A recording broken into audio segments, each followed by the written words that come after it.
Tonight, both good and bad news for Australian school students. On one hand, we've outdone ourselves in the latest global testing results, leapfrogging our way up the rankings. But it turns out those shiny numbers are masking an education system rife with inequality that fails to produce workforce-ready graduates. Top 10 in academic performance internationally, that's where Aussie kids have ranked for the first time since 2003. While other nations slipped during the pandemic, our 15-year-olds rose to 9th in the world for reading and science and jumped a whopping 19 places in maths over the past 5 years.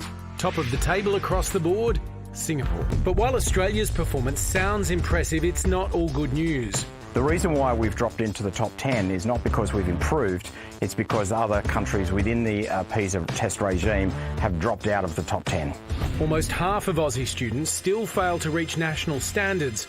Those numbers far worse for those from disadvantaged backgrounds. We are concerned about the increased achievement gaps between our C learning gaps of up to 3 to 5 years, and that's evidence of the deep inequality that exists in the education system in Australia. Today's teams are also nearly 2 academic years behind students 20 years ago. A quarter of students across the country are deemed low performers, lacking the skills and knowledge to participate in the workforce. Half can't calculate the price of an item on sale, and 43% can't read well enough to understand a public transport map. There are a range of basic proficiencies that we need just to be able to navigate through the world. If I go in and I want to estimate how much I'm going to spend on my dinner, it's good to know that it's actually not as much money as I've got on my credit card. So what does our international standing count for when Aussie students are struggling with basic day-to-day life skills? Adam Voigt is the CEO of Real Schools. Adam, some experts blame the slide in results on smartphones. In fact, you say they actually are changing the way our kids' brains work. How?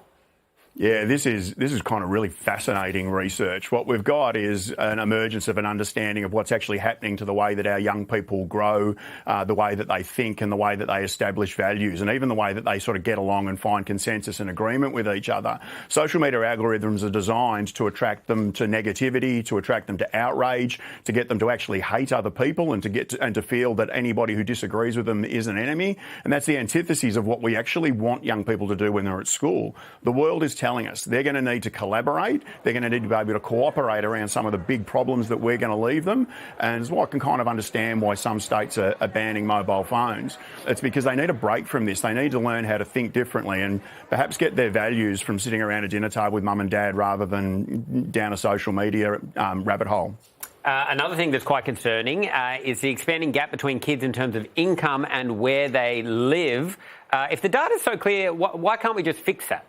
Yeah, it's a big problem. And the problem is that the people who make the decisions know that we as a country, we as a population just don't care enough to make that shift. Even if you look at the federal Labor government, supposed to be the party of the working class people, more than half of their cabinet went to private schools. And so these are people making decisions about education based on favours and based on proliferating a model that provides funding to schools and to students who already have all of the head starts in life. We need to actually do something about this. We need to start as a country to start caring about the education of our kids, not just about my kid. So it's the introduction of this inequity and the competition in our system that's causing us so much problems. Singapore topped the tables in pretty much everything. What are they doing that we should be? Yeah, there's probably some really fundamental lessons that we could really learn from Singapore. One of the things that they're really big on is this notion of investing where the kids who need the biggest investment are. So if you've got a learning difficulty in Singapore, and that doesn't mean that you've got some sort of diagnosable mental health or cognitive issue, but it could mean that you just struggle, then Singaporeans kind of agree that we should put our bang for buck there. They don't have that competitive angle on their education system. In fact, only about 4 or 5% of Singaporeans are enrolled in private schools, whereas in Australia that number has ballooned out to 30 odd. And we're creating a system where the kids who have all the head starts go in one direction and they get a lot of support to fulfil their life's dreams, which in a lot of ways that's what an education should be for. I think in particular in Australia, we should be a country that uses education to underpin this whole national value of a fair go. But if you're not born with those kind of advantages in Australia, then you'll go to a school that doesn't get the funding it needs. More than 90% of our government schools don't get the funding that our federal government has said this is the minimum standard for running a decent school. And that's not okay. Those kids fall further behind and the gap gets wider and wider. That's at the bottom of why our results are so concerning. Okay, Adam, thanks for your time. My pleasure.